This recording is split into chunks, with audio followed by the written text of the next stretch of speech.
I'm Jason Hoffman. My goal is to help you have the confidence to just press go live.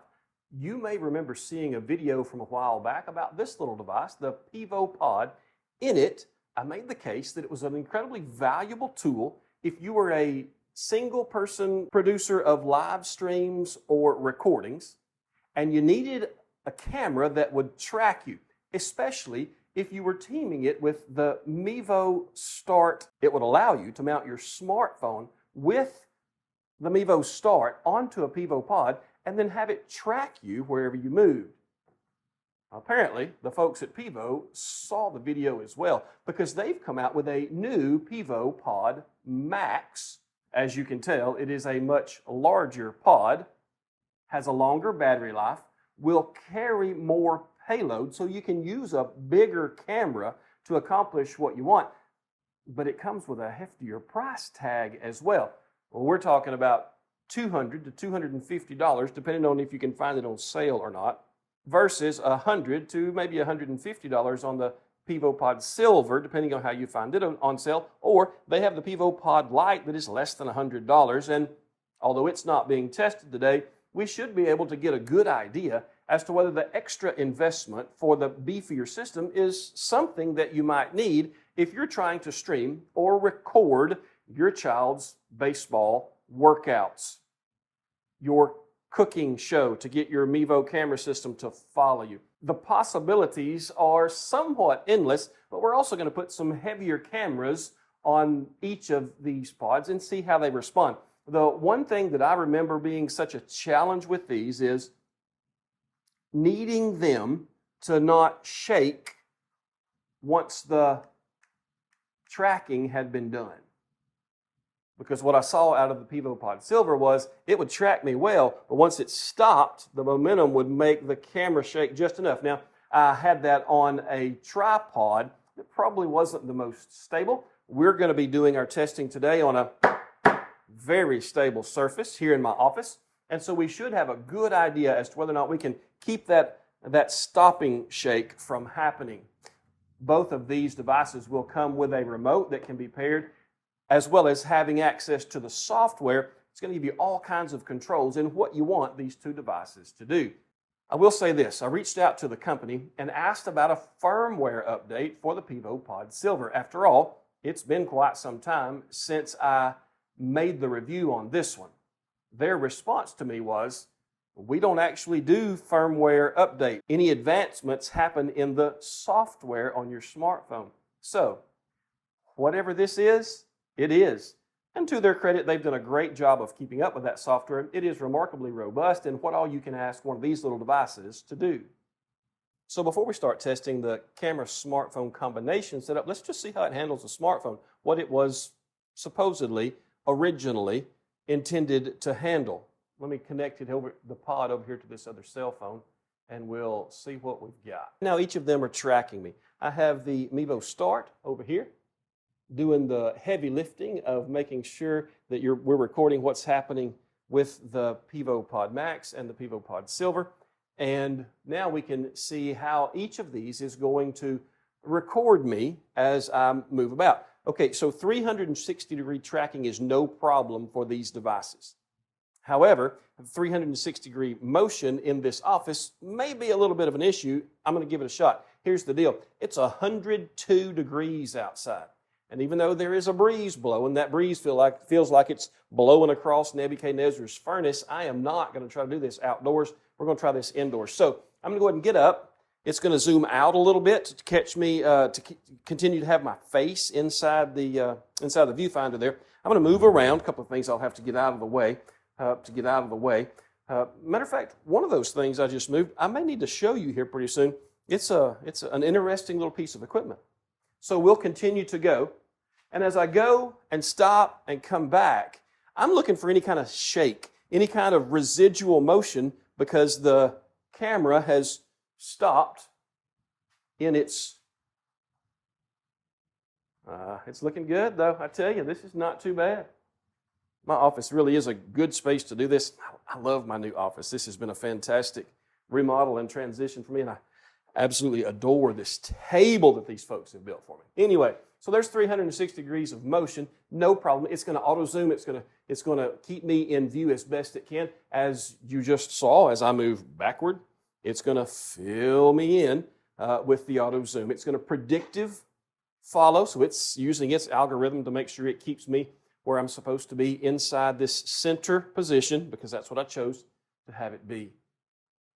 So now let's go on over and see about the combination camera and smartphone together. By the way, we can set this up without the little holder that we've got here. I have a, well, this one is nice. It's a Ulanzi. It's an all metal construction. I believe it's probably aluminum, naturally. And it has a nice, smooth, stiff, but smooth tilt on it. It has a cold shoe and quarter 20 on the bottom of it. I'll put a link in the description for this particular mount. This is one that came with something else. It's plastic and it's fine. It does a great job. It has cold shoe on top, quarter 20 on bottom. This one has cold shoe both sides here, what would be top and bottom if I was going landscape. And it also has cold shoe and quarter 20 on the bottom here, which is a great thing. Could have used these as they come with each, the bigger and the smaller, and they do a fine job of screwing on and attaching. This one even, the original even has the bubble, the leveling bubble, but I chose to use those. And of course, here are the remotes that come with each, and there are some features that are remote unique. You can get the devices to do. When you're not connected to the app, you're going to be able to do certain things with the remote. The app kind of takes over. This Bluetooth was Bluetooth 4.0. I think this is Bluetooth 5.2, which gives it a much longer range.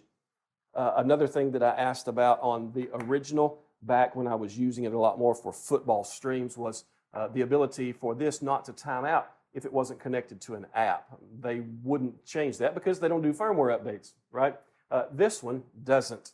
It's a great upgrade. Some of the things that you ask companies for sometimes will show up in the next iteration of their product if you just reach out and communicate. Huh? All right, so let's go back to asking these two to track us. Now, I have the Nearstream VM33 mounted to each of these devices. It's a heavier camera than the Mevo Start. So that's going to tell us if this device is comparable to the new Pivo Pod Max, if our Pivo Pod Silver. I just have these units sitting on top of the camera. I know that's not best. I get it. But I only have one of my experimental straps that go around my VM33, and they front load whatever I'm putting on it quite drastically. So it wasn't a fair comparison. I'm going to leave that off. We're just going to see if, as this tracks, if the weight is going to cause any kind of residual motion. How quickly does it correct? I have predictive follow on both of those, and does that throw it off? As I move from side to side, I can see this one moves quite a bit more than this one does. If I'm running a heavier camera, it may be that I need this next version of the Pivo Pod, the Pivo Pod Max. So we'll do the same kind of little test. I'm gonna mosey around the office here. I'm gonna stop and restart going in a different direction a couple of different times. So it's catching my face. And if I ask it to move back, how smooth is that motion? We'll get to see some of the actual footage that comes from the phones that I have on top of those cameras. I don't have those cameras on.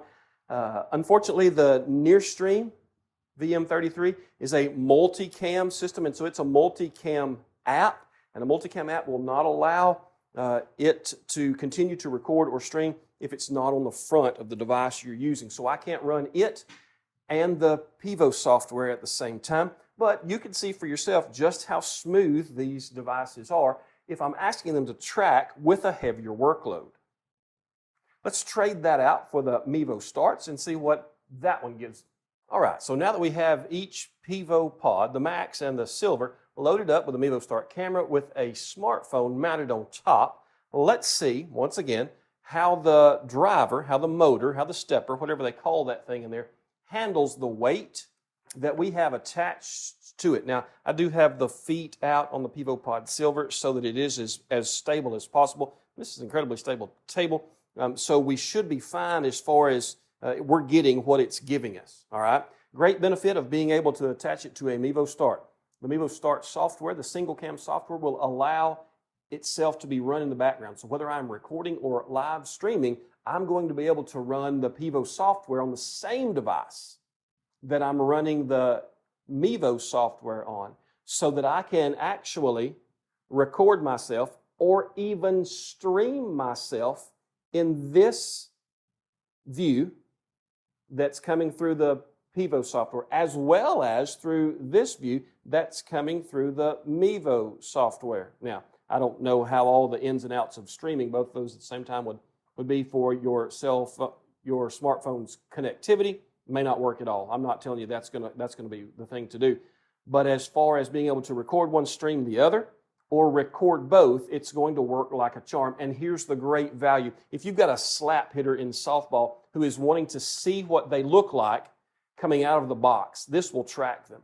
Absolutely, without a doubt, no problem. It's going to track them.